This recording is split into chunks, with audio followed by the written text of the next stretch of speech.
I don't want to be an Indian.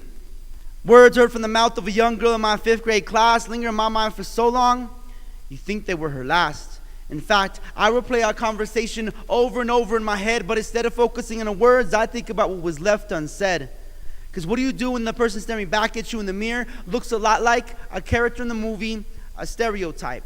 At least that was my thinking when I saw her raised hand and connecting 2 simple phrases. I began to understand. Mister, I saw Apocalypto, but Mister, I don't want to be an Indian. The connection, like the message of the film, is clear. Because see, lies told through certain eyes do nothing but justify genocide. In fact, the movie is unbiased as Fox News. As accurate and true as saying that Mel Gibson's description should include sober, responsible, and respectful. Yeah, and we supposed to believe this dude. He even said he made it up along the way. Seems like attacking our history is still considered perfectly okay. He simply took the history of European brutality and flipped the script. Showed us doing similar things as the colonizers on their little trip. But I have to admit that the acting in the movie was way above average because they portrayed our ancestors as bloodthirsty and savage. And the Spanish, they're seen as superior saviors, calmly carrying a cross of conquest to do the Maya a favor.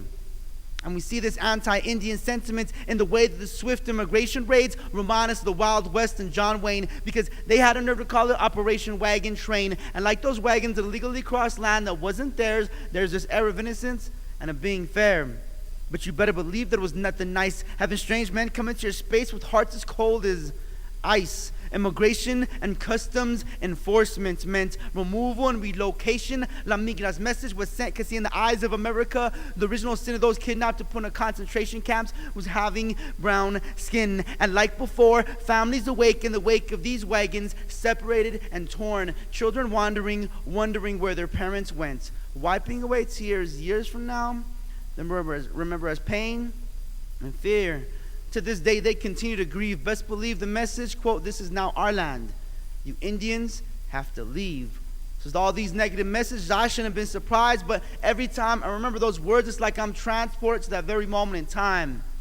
I don't want to be an Indian. As she tells me, as I look into her eyes and see those same exact ojos, same color, same size, this time those of her ancestors as they watch the night sky, observing every movement of the universe while constructing poetic verse. I hear beautiful words of poetry and song come from mouths that look a lot like hers. I see her face in theirs, stare in amazement because nothing compares to the vast knowledge, mathematics, architecture, science, and astronomy as it becomes a part of everyday reality. I watch as they build the first pyramids in perfect alignment with the stars. Far from being ignorant, these structures representations of who they are. With this knowledge, she stands tall these days, far away from self-hatred. She's changed her ways, and like she now knows, there's no need for a government-issued card to show her some familia are, because like her relatives on this land, she carries proof of Indian blood in the palm of her hand, and the other, a message to make this nation understand, quote, "I don't need papeles, I don't need papers, because I'm not a legal alien, not even an immigrant. Why do you insist on looking to my skin color and facial features as if I exist as forever foreign and inferior? Just quit and admit that I remind you the natives who taught you how to survive, the same ones you tried so hard to kill. Still, here is what my presence tells you. Still is what you did here, but only momentarily. See, the wounds that you inflicted upon us continue to heal. So stop trying to erase the fact that I belong to a great people, that I'm proud to be indigenous on land that's returning to us, because you never will."